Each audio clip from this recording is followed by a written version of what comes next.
Into the wild I'll go, and into the wild I am. It's been a while, freedom child, since I left my roots back home. Into the wild I'll go, and into the wild I am. It's been a while, freedom child, since I left my roots back home. Welcome to the Free Birth Society podcast. This is a radical space for women who are ready to celebrate their autonomous choices in birth, motherhood, and beyond.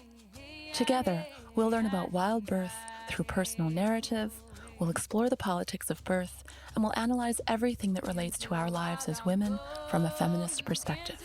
Here's your host, Emily Saldea. It's been a while, freedom child, since I left my roots back home.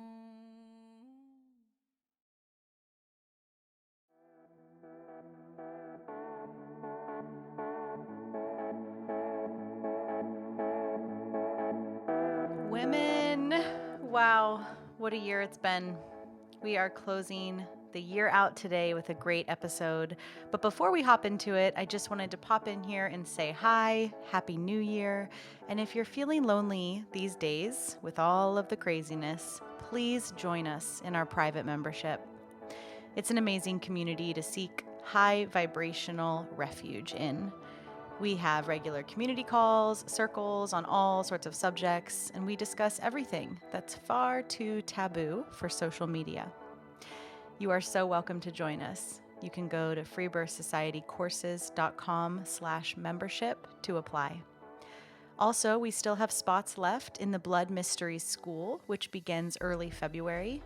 And I just want to say here that this program is the foundational next step to your continued education in how to serve women outside the system. You'll learn how to support women in infertility, with PCOS, endometriosis, progesterone deficiency, and so much more. We must become the holistic alternatives to the medical system for true revolution to take place. I'm really proud of this program, and it is truly the perfect alchemy of combining the science with the sacred of our female blood mysteries.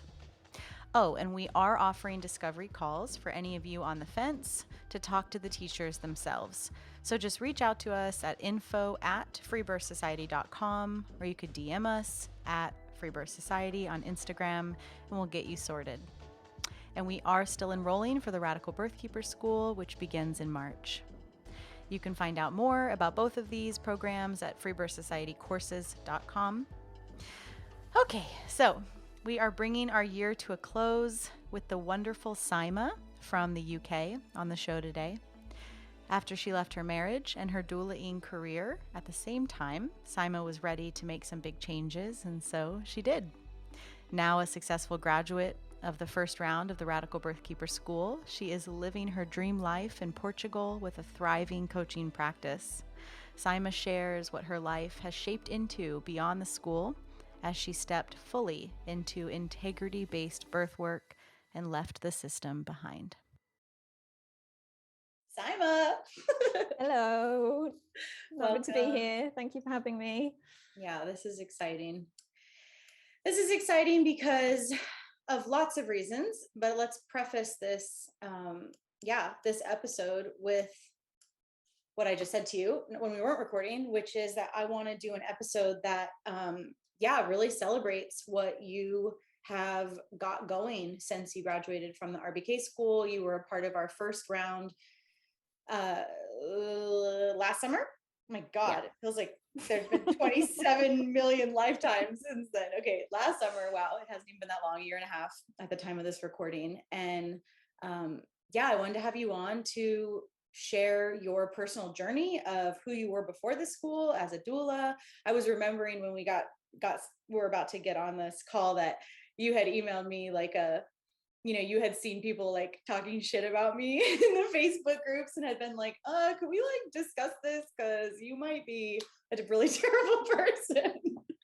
But I'm glad that I won you over and you took the school and you are just rocking your business, you're rocking your Instagram, you are coaching, and yeah, you've just had a really amazing like growth curve, I guess you could say. So yeah, I just want to talk about all of that. And I know that so many women will relate to who you were before, and you are an example of what is possible, not just if you go through the school, like obviously plug for the school, but also in the larger context, what is possible when you commit to yourself and discovering your own truth, have a community behind you, and take the freaking leap, which you really did.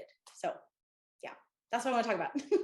Yay. Yeah, I'm so excited to share more. And yeah, I remember very clearly emailing you being like, some people have told me that like Free Birth Society is a cult. So I just wanted to check, like, can I speak to you and see if you're a cult leader? So stupid. And doesn't a cult, like, isn't it based on that you can't leave? Isn't that like a part of the like fundamental pretense of it? Oh God. So, well, what did you discover, Saima?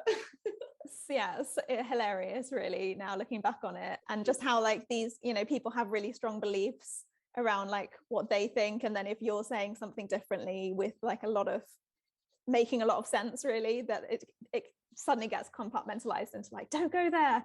But yeah, I think I just had this feeling like I can tell you what I was going through at the time when I heard the advert for the Radical Birth Keeper School.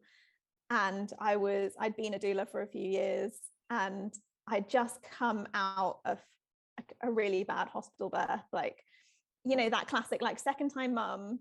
She wanted this birth to be different, like, and she had hired me basically like with 30 days to her due date to be like, I'm going to have a home birth now and you're going to be there and like it's all going to be great. And then like in that time that she just got pulled into the exact same story of her first pregnancy, and she went for the induction. It turned into like forceps again, like theater, like all of the thing. And I was just like, it was just like a very slow like like watching the car crash. And it was also in these like times where I wasn't really supposed to be in hospital because of the times that we're living in, and I'd managed to negotiate to be there so her partner could be there, and then we'd swap because they were only allowing one birth partner in at a time, which obviously makes no sense because we're both in and out of the room. But I, for the birth, I went home and he came for the end, and then she texted me later and sort of told me what had happened. And I was like, I just can't do this anymore. Like, why does this keep happening? Like every birth that I go to, it's the same, and it doesn't matter if I'm there or not. Like it's like no one is giving birth without intervention. Like I'm like, can women even give birth without intervention? Like in my doula training, I was taught that like this is birth physiology, but no, like birth physiology actually doesn't happen. Right. And I'd only been to hospital births, like that was my thing. I think in London in general, they're all like women thinking, oh, the doula is going to help me have the birth that I want in the hospital, so I'll hire her. And then it's the thing where you're like, you do the 2 antenatal preparation sessions, and but you actually just don't tell them the truth. You just like tell them what could happen. And you support them, right? Whatever they want, even if it's like going to lead to trouble, you just support them like in their bad decisions. Don't project your stuff onto them. I remember having a client when I was a doula, having a client that was going to be with a doctor who regularly raped women with instruments. And I had seen it multiple times. And I remember talking with this other doula about it and being like so confused about how to let her know. And the other chick was like, well, I do birthing from within, where it's very important you don't project any of your own stuff onto the mother. And so I don't think you should let her know that you've seen negative experiences. And that was a big marker for me, like looking back. That was right before I called the whole thing off and was like, but if I had a rapist in my friend group, I would definitely tell my homies that we're going to go on a date with him. Why is this any different? Oh, it's actually not. you know? Yeah. Well, I'm glad you figured it out a lot sooner than I did. Yeah, I think it just is, for some reason in the medical system, like it's just so normalized, isn't it? And we're primed from such a young age that it's okay to be abused at doctor's appointments, at, you know, nurse appointments and all those things. And everywhere though. It's only when everywhere. Yeah. I still hadn't clocked it till I heard the podcast though, and I was like, whoa, yeah, actually all of this is abuse, and let's call it what it is. And once it's there, you can't unsee it. And there's no way that I could go to another hospital birth after I realized what it was. And I was actually in quite a turbulent time in my personal life, because I'd actually, the week that I did my doula training, I left my ex-husband now. And then I'd been in this the whole time I was being a doula, I was in this sort of victim mode with my ex-husband, and not realizing like that I was co-creating this problem. And so I had no income now being a doula, because I wasn't allowed to attend hospital births because of the situation. And I had a lot of legal expenses, and I was like in a quite dire financial position where I was like living with my brother, like not, you know, he wasn't making me pay rent. I was like, just my savings were disappearing before my eyes. And I was like, what has happened to my life? And then I heard your advert and I was like, oh, but I need to do this. Like, this is calling me. And like, I couldn't explain, like, I feel like I hadn't even known what a whole body yes was until I heard the Radical Birth Keeper School, you know, soundtrack on the start of the podcast. And every time I hear it now, I still get like goosebumps. And it took a lot of work for me to like convince myself that I was worth like that investment in myself, especially at this time where finances were very challenging. But I was like, I just did it. And it's like the thing that has really revolutionized my life. Like I feel like we talk so much about this like transformational birth coaching, but I feel like I was like transformationally born through this experience, and just like being surrounded by like-minded women, the tools, you know, what I learned about birth, like it's, you know, it's a whole different level, isn't it, to your average doula training. Like I can't even believe that's training. Yeah, they're not even in the same, it's not a doula training, right? And I mean, the coaching is like, first we heal, then we teach. Like, we've got to do our work first if we're going to be functioning at this high of a level. Yeah, absolutely. And I'd been in like personal therapy for some time, and I'd been doing like a lot of work around obviously like the unhealthy relationships I'd formed, and that I was like deep in victim, and you know, the drama triangle, which we learned in the school, was like massive for me, that I just realized I was like on that the whole time, and it was up to me how I progressed with the rest of my life, really. And I got to take control, I got to shift above the line, like all of these things that I'm just like, why doesn't everyone, like I wish everyone understood these tools. And of course, like now in my work with pregnant women, I'm just like, I wish, you know, everyone had this. And it's not even about birth or birth physiology, it's just like a way of being. Totally. And like understanding the world. And I think that's also what I didn't realize about the schools. I thought it was just going to be about birth, but it was actually about like life, your own personal work, business, like all of these things that, again, like doula training just does not teach you about setting up a business. And that was actually really beneficial for me, was like learning things about like ideal client and how much money do you actually want to make in a year, right? Like so much of the doula community is in scarcity around like how much they can charge, and like should they be charging, and like it's, you know, really a lot of women who it's a hobby and therefore they don't charge very much, and then those of us who need to earn like can't, and we're all just like caught in this like, oh, but we shouldn't charge too much, and we you know, all of these shoulds and shouldn'ts, and like it was just such like an awakening to be like, oh, I've actually been living in scarcity, and for my whole life, you know, really up until this point. And I won by saying yes to the school, by investing in it. That was already like opening up abundance, and then taking all these further steps into money mindset and asking questions, and how much do I actually want to earn, and how can I actually make this my main thing, right? Because I'd always been like sort of doing a part-time job or doing this and that, and like trying to just piece the money together. And now actually to be like, I'm in charge and I can actually choose, you know, how I work and what I charge, what I'm worth. It was all, you know, all of that stuff was huge for me. Totally. And there's something to be said for, you know, we very purposely, as we share in the course, you know, made the price be, I mean, I guess it's all relative, right? Like midwifery school is like 20 to 80K. So, okay, it's nothing like that. It's $6,000, but we purposely priced it, you know, what most people would consider high, because then women show up super fucking invested. And that's a game changer, right? If it's like throwaway money, then women aren't going to be like committing to their businesses and really using this and coming to every class. And, you know, that was very intentional. And it's been really, really cool to see, you know, not everyone's like 100% in, but a lot of women are. And you're a really great example of that, of like needing this to work, but not from a victim consciousness, but from like a truly inspired, like you are transforming, and then you're going to put your stuff out on a whole new level, which creates a positive feedback loop, you know, with your environment, and you're freaking living proof of that.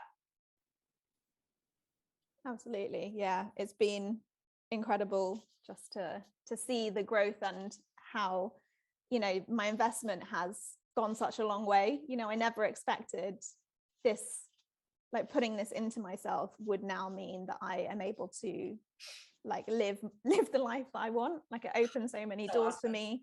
So now I run my business online. I mainly teach radical birth education. I specialize with women in the UK and first-time mothers, mainly do one-to-one coaching.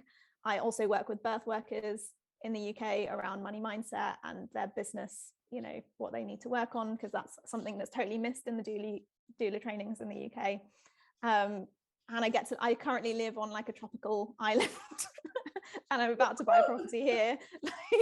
I'm just like, in 18 months, right? I did the school in June 2020, and 18 months later, I've like at least 10x'd my investment and living the dream life that I want. Oh my God.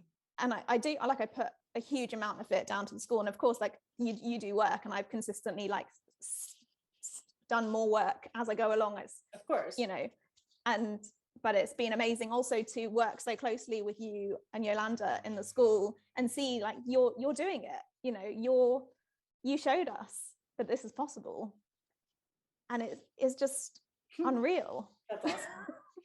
So I want to talk a little bit about your Instagram, because you are, yeah, like you said, 18 months out. You have, in the last year and a half, what are you at now? 10K, right?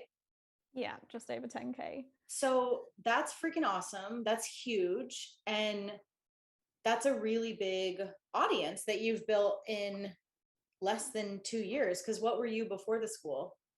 So like 100. Totally. So tell me about that. What have you like share with women, or just whatever you might want to share that you might want to offer to anyone else trying to figure this stuff out, because you are crushing it, and it's been really, really cool to watch. Your page is amazing and beautiful, and it didn't exist before the school, that particular page. And so, yeah, tell everyone what it is, in case of course they're going to want to go look at it. And just, I don't know, I just kind of want to hear about your like journey of growing it.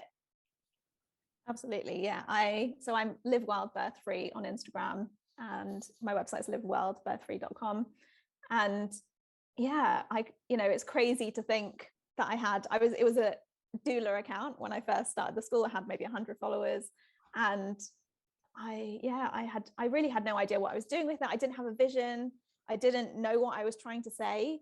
And through the school, I realized what actually I was trying to say, and being very clear about that, and not being afraid to actually speak my truth, which we talk, one of the tools we learned in the school is this, like, your lane of genius. And I think I've actually realized that speaking my truth is one of my lanes of genius. And I have a background in writing, that was my degree.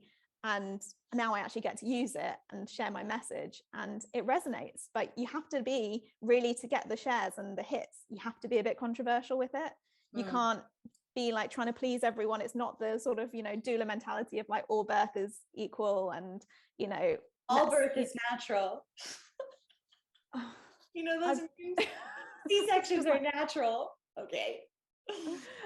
And there are still those people that come along, right, in your feed and say those things, and you're just like, no, because I'm, you know, when I became a doula, I was like deep in the evidence-based world, and that's what I identified at. I was not spiritual in any way at that point. I was still very materialistic and like a little bit committed to the medical system, and the, you know, the science and the evidence is real, but actually the evidence shows that undisturbed birth is what's best. And we can't keep denying that. Like C-sections are never going to be the optimal way for a child to be born. Yes, it has to happen a very small percentage of the time, but it's not. Well, it never has to happen.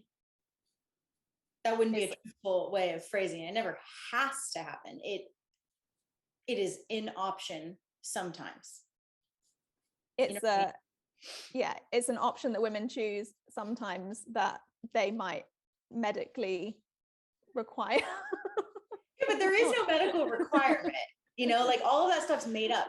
There's no like required C-section, right? Like I'm not, and this is more like philosophical, I guess, but I feel like I get, you know, I like get really into how truthful can we speak about this stuff. And there is no time it's required. There's no like objective authority that requires anything, right? There's only choices. That's it. And there's like choices and only options. But I know we're saying the same thing. And there's so much power, right, in the choice that you chose to have a C-section rather than it had to happen or any of those things. And that's what I sort of, when women do come on my Instagram and write in the comments, I had to have a C-section, it wasn't my choice. I'm like, it was, and you got to choose it. And that's actually like, you know, the way it was, like, you know, you had placenta previa, it was a life or death scenario, that, you know, that occasional time that it might have been an option for you. And it's just, pretty shocking for people, I think, to just hear the biological truth of the situation, which is we were designed to be born in a certain way, and that is what is optimal for your health. And you could just have to say that over and over again, right? But like, how is breastfeeding impacted? Weird. Like the fact that we have to keep justifying that natural birth is what is best. So weird.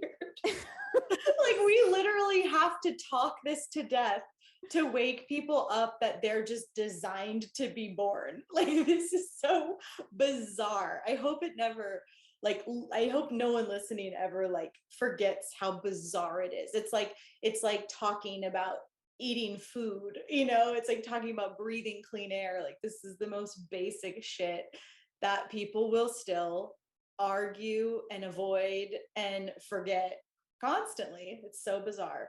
So back to Instagram. I wanted to ask you, in this like truth telling and you know, being willing to put your voice out there, being willing to be controversial, how have you dealt with the negative stuff? Because that's pretty much, anytime we start around a school, that's pretty much like the first thing that a bunch of women reveal when we talk about social media. And understandably, right? They're like, I'm terrified. I don't want trolls. I don't want threats. I'm terrified. And, you know, I'm probably the queen of going through all this shit again and again and again, or the queen in this world. I mean, of course, there's people that get it worse. But anyway, so yeah, I mean, I have my whole thing that I share about in the school, but I want to hear about it with you, because at 10,000 followers doing, you know, birth outside the system work, I'm sure you've had your fair share of trolls. Yes, yeah, it comes around every so often, I think, and it's usually, I see themes that it's like the C-sections or the formula that like seems to get people like very defensive about what happened to them. And there is definitely the like, I'm harmful, I'm, you know, causing people to die, like who do I think I am? I'm not medically trained, I haven't given birth myself, like how dare I have any opinions about anything, let alone them be rooted in evidence-based research. It's just like, yeah, it's crazy, but at the same time it just like comes off me. I'm just like, this is not my business, and like they're committed to their story, and I come from I've got a past in like customer service where, you know, those angry people would come in with their thing that isn't working, and they're like, I'm gonna kill you if you don't fix this thing for me, like very entitled. Mm-hmm. And I'm like, actually, they're not even angry at you or what you've said or anything. They're just like, there's something going on in their life that they're not happy with. And that's all that it is. And like, you can't be their therapist at the end of the day, but you can notice actually this anger and this sadness and all of these things aren't related to you. And sadly with birth, like so many people are carrying deep trauma around this, that some of them are ready to see differently, and others are just going to stay where they're at. And that's all we can do, you know. And I do occasionally send some comments back being like, oh, I'm, you know, exploring this a little bit more with you. What actually happened? Are you open to a different viewpoint? You know, can I sort of take you into a birth debrief where we actually look at what happened? And then for others, it's just like, well, they're way below the line. They're not willing to shift, and it is what it is. And I'm not going to lose sleep over that. Do you know what I mean? Like, they're just not there yet. But who knows if they will be? They might come back. So hurt people. That's it. Hurt people, troll people. Yeah, and it's just too easy online, isn't it? Like, because you don't know them and they don't know you. And I'm just like, I'm a stranger on the internet. Do you have to justify your birth decisions to me? Like, you don't have to comment on this if you disagree with me. But 10,000 people are interested in what I have to say. So, right. I'm like, don't you literally have other things to do? That's always what I think when people send me these long things or these long hateful emails. I'm like, this must have taken you like an hour. That's a lot of time in your day. Okay. So what about using the word woman? Have you gotten any nonsense for having the audacity? Of course. Yeah, it's just something, it's a hot topic, isn't it, with particularly in the birth world, and people don't like it that we call women. But again, it's the biological truth of the situation, and it definitely came up more at the beginning, but then I think the more that I just used it, then that's what this page is. And essentially I'm appealing, like, my ideal client is a woman, you know. I'm not appealing to partners or whoever else. This is my ideal client, and you can't tell me who to market to. So again, I don't have arguments about it. I put it aside. I occasionally have healthy DMs where I'll, you know, consider things, and people are like, oh, it's so great to be able to talk to people about these things. I'm like, yeah, I'm open to conversation. I think conversation is important. I'm not one of those who just blocks or deletes comments I disagree with. I do think the sort of relationship is important. And I think because I've chosen to continue to engage with people in various ways, then that's meant that my engagement is quite high across my sort of feed with likes and comments and things, rather than it just being like a one-way communication. Have you gotten into any like scary terrain yet? Has anything felt scary? I think like there have been times where people have like wished death upon me and just said horrible things, but I think because I don't have a fixed abode, I'm quite nomadic in the way that I live my life. I'm like, they would struggle to like locate me. I think if I had a fixed place, and I guess I am conscious that I don't share my exact location anywhere. I'll share like where I was a couple of days ago rather than where I am right now. And yeah, I think also because I haven't had children myself yet, I'm just looking after myself. But I can understand that as you have a family, then that could become worse. And I'm not afraid at that point to definitely block and delete people.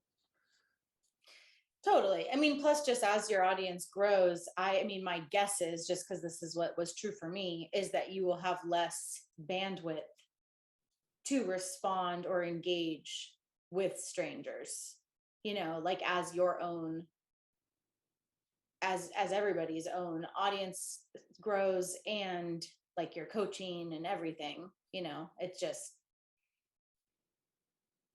God, I remember doing that stuff though. It's not possible, is it? You can't maintain it. I've got help. I've had an assistant help me. I've got a social media assistant now. Nice. Because I'm not able to do all of that on my own anymore. And that's part of the growth, isn't it, of your business, is accepting that you can't be everything the whole time. And even with her, I'm like, we can't spend the whole day messaging people. Like, that's not feasible. No, and we need to protect ourselves. Yes. It's like, it is a marketing platform. It's not free coaching. It's not, free anything. This is my valuable time. And of course I'm in there most of the time, but I do have help with it now. And I do think that's, sorry. Yeah, I've found that the women who hit me up with their like sob story in DMs are never going to be the women who book the sessions. Almost never, So there's a certain type of taker out there who is going to hit up strangers to suck whatever free stuff they can get. And I almost never convert those into actual clients. No. And then there's a whole heap of stuff, right, about it sort of being the entry level. And then you need to put in, we talk about in the school, like opt lead magnets, and like you then get them on your mailing list and then you build it up from there. Yeah. Like it's unlikely, it's a percentage of those Instagram followers that actually buy from you, but they are, they give you some sort of credibility. I think there's something, now that I've got to 10K, I'm like, whoa, like I've got, like as if it means something.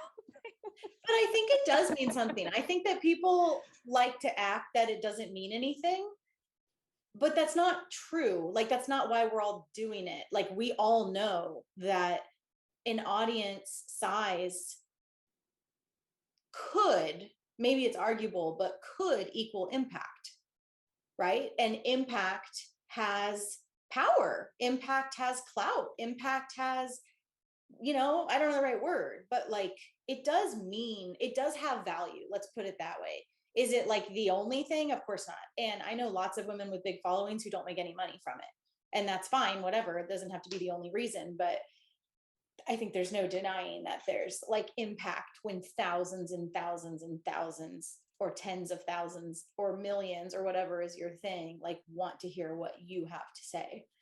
But you bring up, the important point of like, but are you willing to say it? And I would say a lot of women I know, they could be totally brilliant and totally rebellious and totally all these things, but if they're not willing to speak, Instagram's not going to be the game for them. Yeah, I tend to sort of convert people through Instagram, I think. And I'm not afraid to sell. I think that's another big part of it, the shame of selling your service. And I'm actually, I had to do some work around this myself, of being like, actually selling is helping someone, right? Like, you're offering something to them. You're not like, it's not the gross shame of selling, where you're like feeling like a sleazy salesman. It's a very different thing when actually they're interested in what you're saying and you have more to tell them.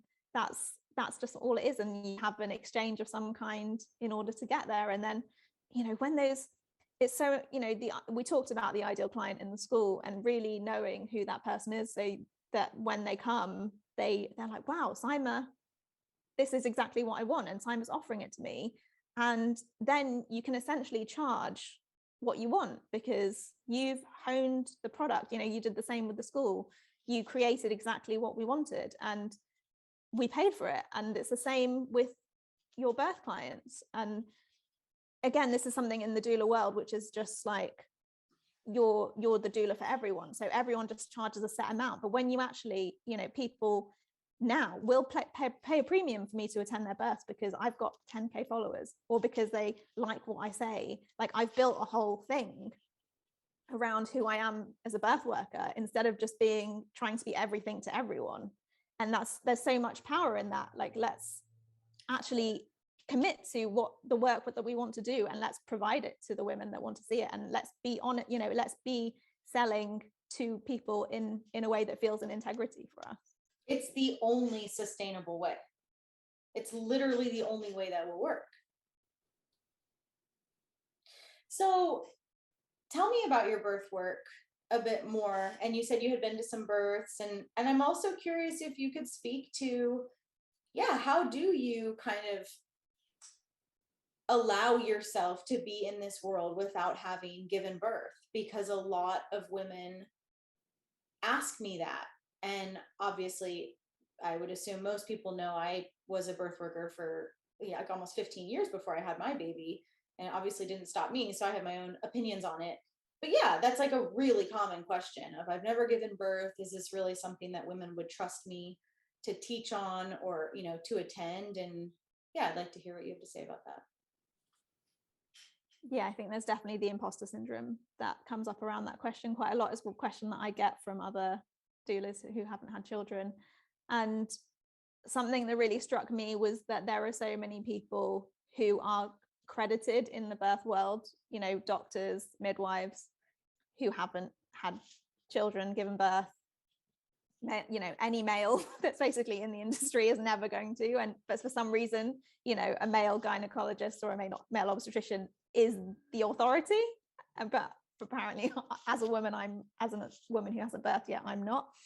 That for me, it was like, oh, that's just so obvious. And then yeah, the fact that I don't think you need to have given birth in order to understand birth and support birth. Is actually, for me, I've always been so comfortable with birth.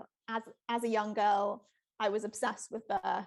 Like, me and my friends, we would always play like that I was like basically the birth keeper and they were giving birth, and like I was like 4 years old, and then I was like teaching my 2-year-old brother about where babies come from. And it's always just been like fascinating for me that now that I have come to a more spiritual place, I can see that I've done some past life work in birth, and it's just part of my identity. And I don't think like birth work is just like learning the stuff, or giving birth yourself. It's so much more than that. And there are going to be women that feel the call to work with you, whatever your own experiences are. And also that I know some amazing birth workers who've chosen never to give birth, and I highly respect them, and I would still happily have them at my birth. So why wouldn't another woman have me there? So I guess there's been a lot of unlearning around this idea that you need to have experienced it yourself. But I do think I think my business will change after I've experienced it, and that's part of the that's kind of the thing. Is it's like yes, and like, of course any woman is entitled to this work if she is chosen by her community and she says yes. Like, that's all a traditional midwife ever was and is. Traditionally, it was women who had given birth, but it didn't have to be. It just tended to be, from my understanding historically. But regardless, a midwife is someone who's chosen by her community, and she says yes. And also, when you birth, everything will change. Both are true, but one's not. It's not an imposter thing. I would say males in the birth room are imposters. Fuck yeah. But any woman is allowed to be in this work because it's ours. We literally own it. It's ours. And this is a terrible comparison. I probably shouldn't say this on a recorded episode, but I think about it like the flu or something. Well, I don't even know if I believe in the flu, but like being sick. Like you don't have to have had food poisoning to know how to intuitively take care of someone who's having food poisoning. It's a terrible comparison, but do you know what I mean? Like, it's so intuitive how to care for somebody, hugging a toilet thinking they're going to die. And you're like, yeah, it's going to be okay. Here you go. Here's some electrolyte water. It's going to be okay. And again, really, really bad comparison. There are a couple times where I do compare birthing to being sick, because it is just kind of, there are similarities.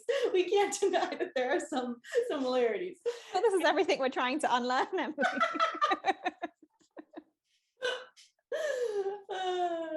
Yeah, well, when I did not have a child, that was what I thought of. And I remember when I did not have a child, I would be like, oh my God, I'm so much more available.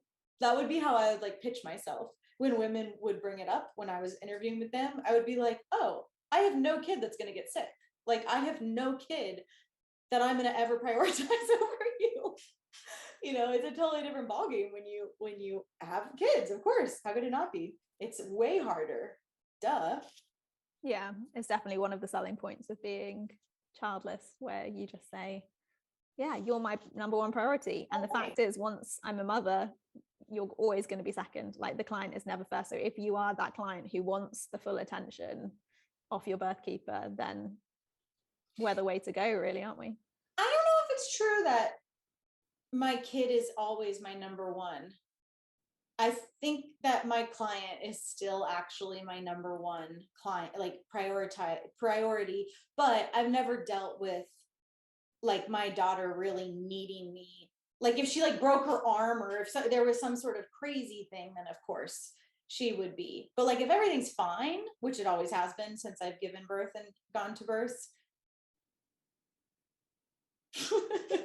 I think it's also very different when you're a doula, because the woman has this like expectation of you giving up everything to be with her, and like you're saving her, and you know, all of that narrative, versus the woman that chooses a birth keeper who is taking responsibility for herself, who's usually independent. You know, that actual like, I don't actually need you there, but I want you to be there. So I do think that it's very different with my clients now, and I do think that that is much more suited to having multiple commitments, and you know, actually that is much more in integrity and more sustainable in terms of like, you can't just keep giving and giving yourself to women. Like, that is the doula narrative, and you just come out and you're so drained and you're like, you need therapy and like trauma debriefing yourself, versus this like, actually these are my boundaries, this is when we work, like, you know, this is when there's availability, you know, actually I might need to do some self-care. This is, you know, just a lot more sort of conversation, instead of being like literally the servant to the woman, right? That's what a doula is. That's the Greek sort of translation.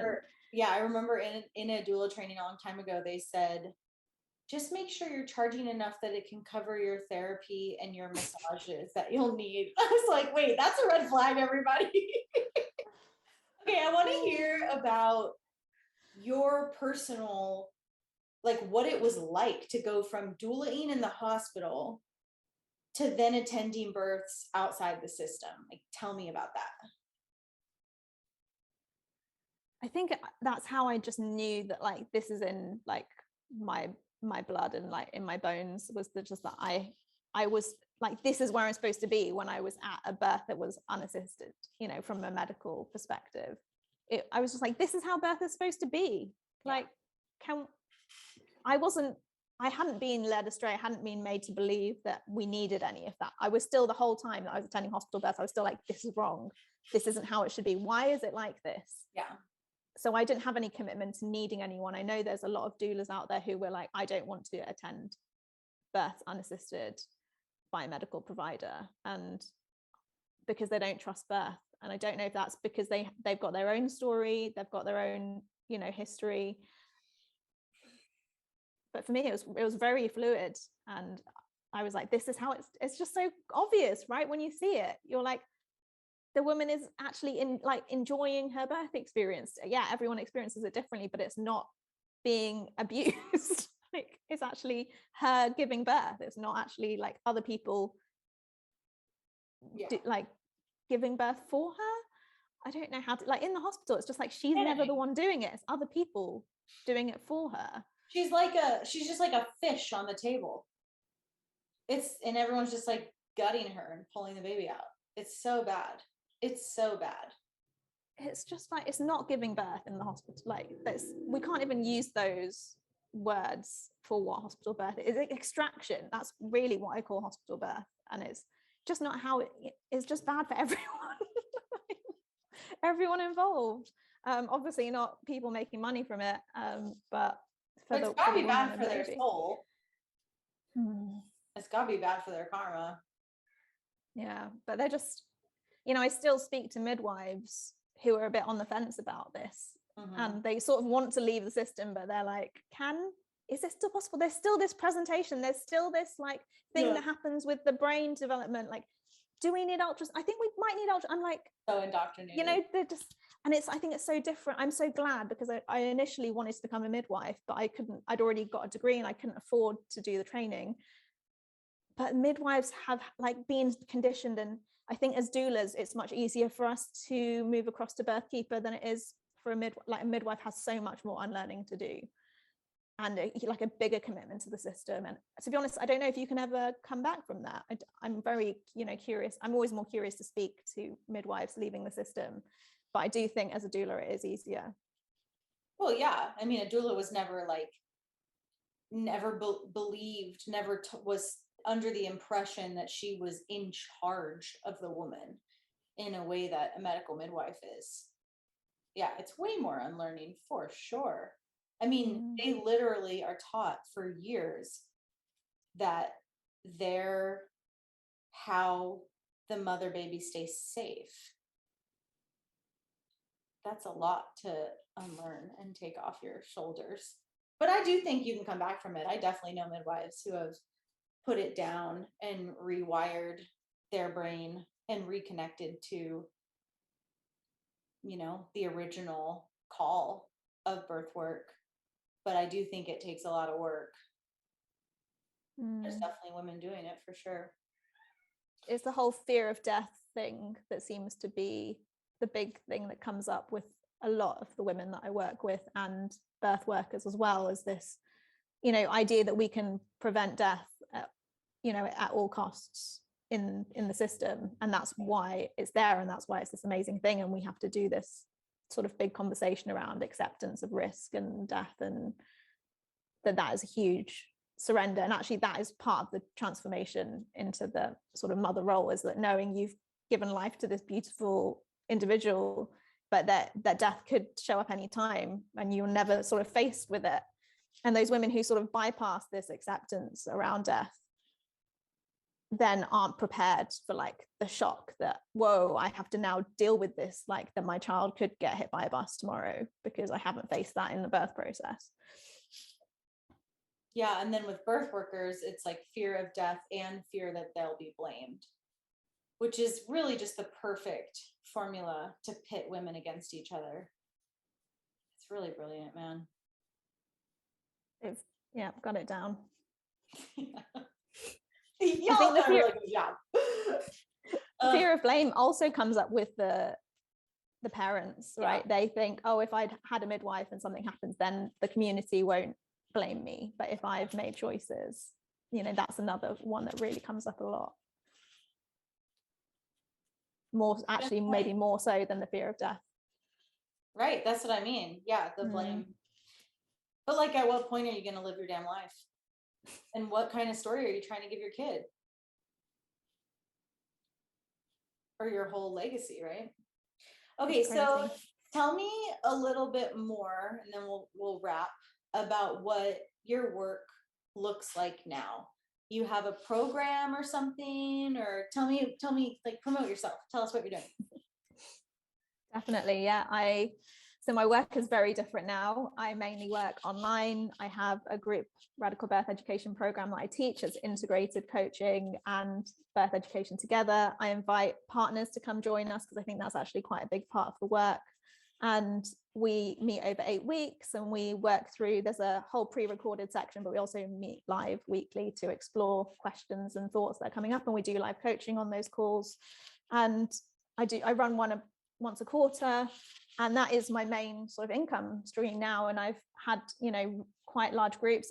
Over the course of the year, I've had about 50 couples come through, and the rates of intervention versus your mainstream birth education course is crazy. I'm just like, how the standard birth education you get is literally preparation for intervention. It's telling you like, this is what's going to happen to you. And such important work around prenatal care and all, actually acknowledging the fears and how much partner, the partner stuff that comes up, all about the father trying to hero the mother. And it's amazing to witness the sort of transformation over the 8 weeks. And we cover everything to really come out of the other side feeling confident. I don't really teach any, what happens if in this scenario. It's just coming out being like, this, I'm ready for this and I can do this.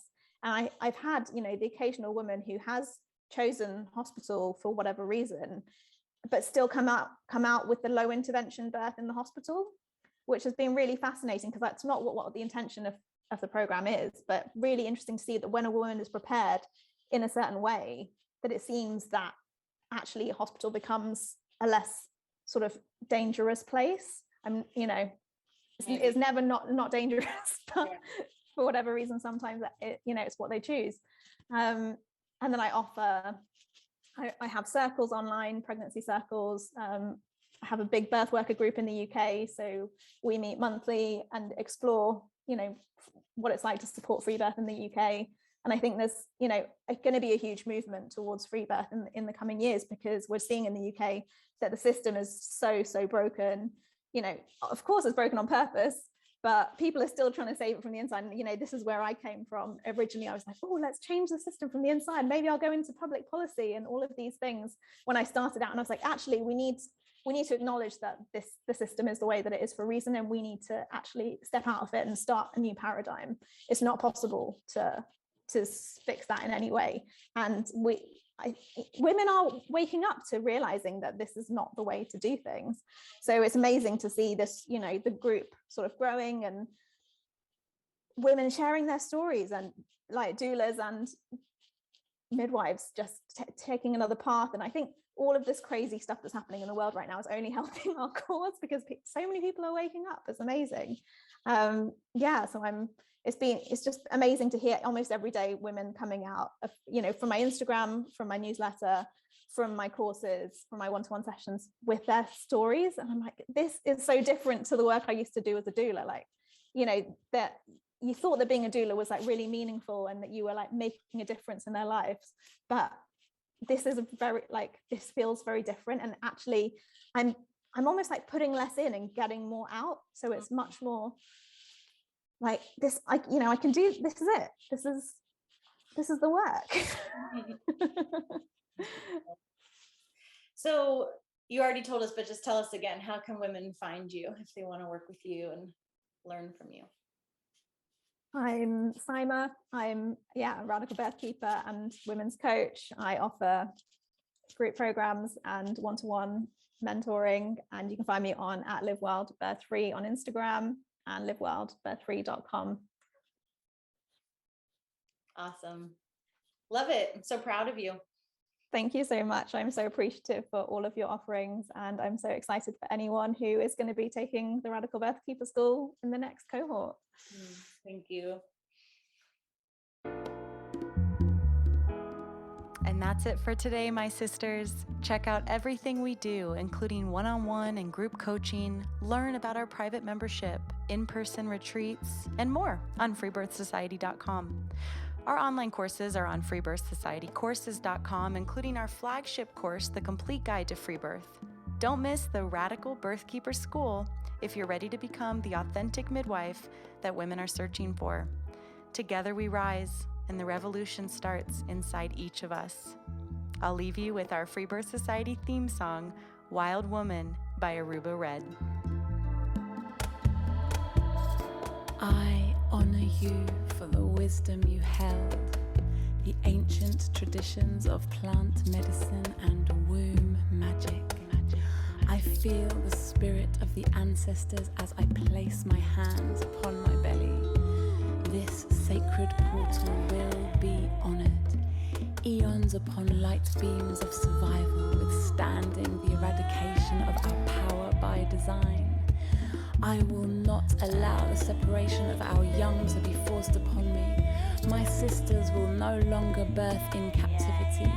The picket line redefined from burning our wild women to paralyzing us and drugging our babes. Strapped down in a clinical white bed, drying up the milk from our breasts. Keep your needles. My family will never again be doomed to chase those dragons or your poison. We reject your fear. We choose love. Everything with intention. Death, ascension. I will fly and bring her back from the stars. Conscious conception.